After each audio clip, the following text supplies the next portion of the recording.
Hello, hello, Danny B. Own Your 50 Plus. Today I'm going to talk about how I am going to counseling. I've had my second session, and it's because of a toxic work environment, but it goes back a lot farther than that. It's been really a long lifetime. Do you hear that? It's always something. I heard a frog, I think. Anyways, we'll just continue on. Um, so I was there, like I was going to say, a couple times.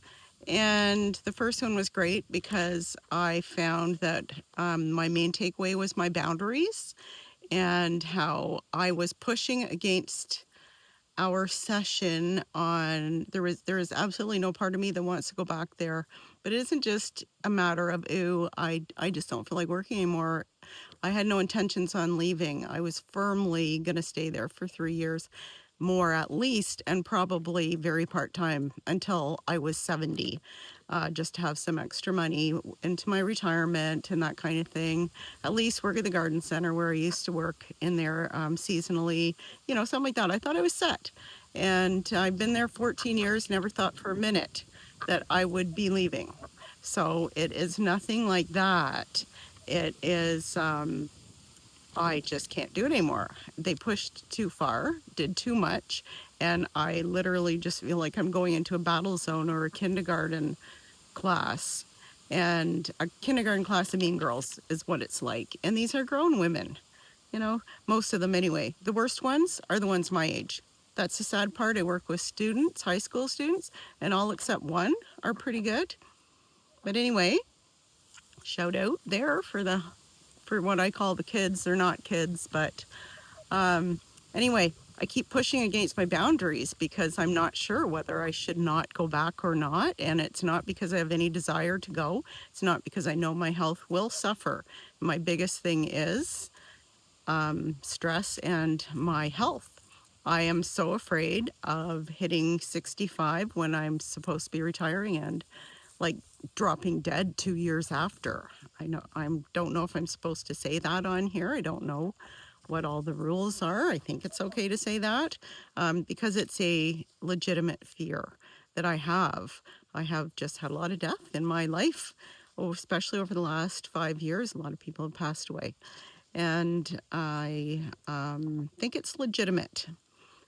And I'm wondering, what is your experience with all of this? Is part of the reason when I'm talking about my stories at all times, I would like you guys to give me your feedback because I'm really interested, and I think all of us can always learn from each other and support each other. That's the second thing on my second session that I really came away from with is the feeling of support I had. I don't know that I would have been able to maintain my boundaries if I had not had the support of my doctor and of my counselor. In particular, my counselor, just because we're able to really hash it out. The doctor is great, but it's just a shorter session. So you got to give him like the very short version. So I just feel very supported and very validated in my decision, my inner desire to not want to go back because I was feeling like I was, taking the easy way out. A lot of us of this age and many ages are raised that we need to be working. And I am afraid I'm not a rich person. I'm not, another thing about this channel is this is not a channel where I sit back and talk about my corporate job that I had for the last 30 years. And I've only got $500,000 or more in the bank. And I don't know if I can do my retirement because I might not be able to travel 3 times a year, you know, like, and I'm not trying to make fun of anybody that can do that. That's great for you. But I'm just saying there's a lot of us out there that do not have that situation, and that would be me. I am fortunate. I've got a great house.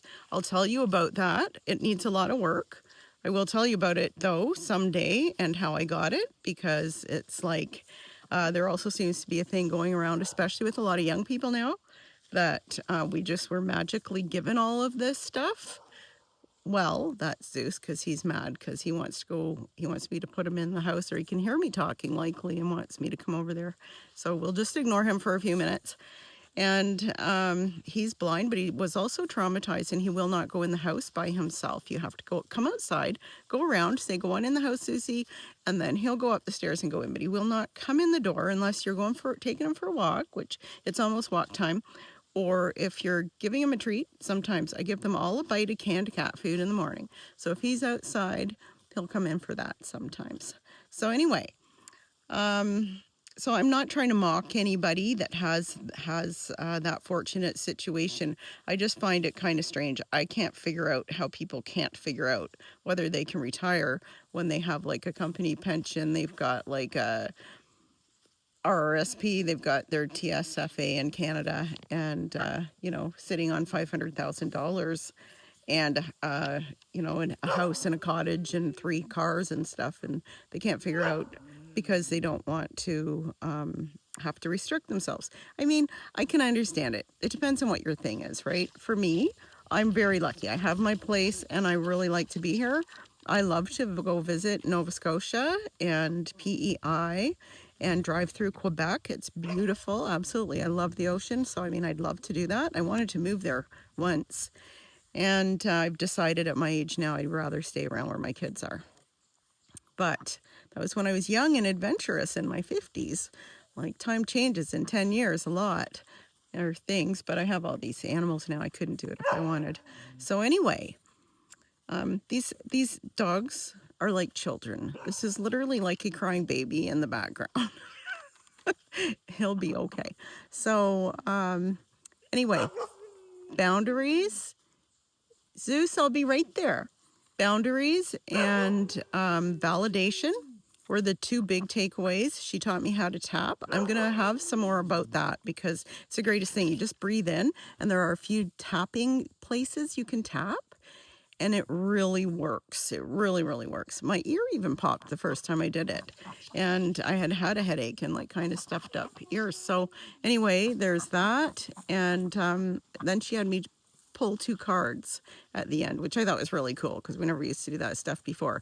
I've been in counseling before, and it was like Old Home Week. Oh, where is she? What is she doing? Oh, what is she doing? They're all retired by now, or long gone, because it's been a long time. But anyway, the one basically was it will all come out good in the end, which was a big thing because I've been really nervous about how it's all going to come out. There's duckies. And this is my beautiful life. This is where you think that maybe, just maybe, this has been all a good thing to have happened. Because I would have literally stood at that place and till who knows when.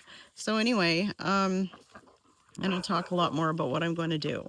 I've decided to try to start a business, or I'm going to start a business. And I have done that before in my life. A little nervous because I didn't have to run all the bills and have all these mouths to feed when I did it last time. It's a little different, but we'll see how it goes. And the other card said, geez, it's noisy in this place, isn't it, considering the riffraff around here, I tell you. So anyway, and what was the other one? Oh, it was do not pollute your beautiful mind with ugly thoughts. And that was perfect as well, because I do have a tendency to be afraid and to let stress get to me and to ruminate. Sometimes I've gotten pretty good. Like if I start to think about work and the situation there, I just say no. I'm not wasting my life. I'm so happy to be out of there that I do not want to sit here and think about all that stuff. So I've been okay that way, but I mean, you probably know what it's like to feel afraid and to be stressed out if you don't know what the end is. So I guess that those 2 cards kind of go together, because I do not need to pollute my beautiful mind with ugly thoughts if I know that things are going to turn out right?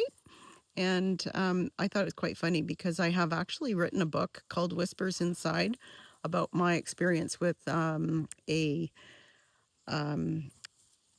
narcissist as well as a psychopath, a diagnosed psychopath. And it was my inner experiences with it. It's very dark, but I want to write a sequel called The Road to Beauty, and it is about recovery. And that's why I talk so much about how to improve your life and just little things you can do, because I have had to study hard and put it all into practice, because I couldn't just live, because I basically had that taken away from me and I had to recover. I, at one time, felt like I was literally crawling out of a hole. So, anyway, I'm going to end it at that right now. If you have any feedback for me on toxic work situations, on recovering from that kind of thing, on having to make big changes in your life, and how you dealt with that. How did you deal with being afraid? And how did you deal with the uncertainty and the change? And the organization and the true grit and this is Zeus, or this is Bowsy. See if I can get him in here. He like, you don't do anything around here without petting Bowser. And there's Lily. She's not usually too far away either. So this is my tattoo. I don't know if you can see her, if it'll be backwards. Let it go, it says. And that has also always been a big part of my life the past 5 years. Is there's always something, it seems, to have to let go of. So, but there's lots of things to hold on to, and that's the good part. If you can only keep your brain focused on that and keep going, that is the best thing you can do. When my dad passed away, I always say, when people pass away, I always get a message from them if I have my mind open, which I do. And my dad said, keep going. And I think I did keep going, and I've come a long way. Oh no, I thought the duck was eating something, but it's something, but it's not a frog. So anyway, that's the good news. So I did keep going, and that's what everybody has to do, and do their best. And sooner or later, it does keep getting better. It's not by all means finished, but I'm doing a lot better, and I wake up and I'm really, really happy. And I'm really spectacularly happy now that I've decided to start with my own business, because I can't wait to get going on it. I've done a little bit today to prep, and I'm going to be moving along, and hopefully YouTube is going to be a part of it. So please like or subscribe or comment. I would love to hear from you. Have a look around the channel, see what it's all about. I also do one called White Dogs Walking, and it's me walking the dogs. A lot of it is in the winter, and it's really pretty. And I just kind of talk about motivational tips and inspiration, your daily dose of positivity and inspiration. And I really enjoy doing that. And anything that like that, share. It would really help me out a lot. And I hope you continue with me on my journey, because I want to hear from you and hear what's going on with you and your experience on your journey. So I will talk to you later, and have a great day.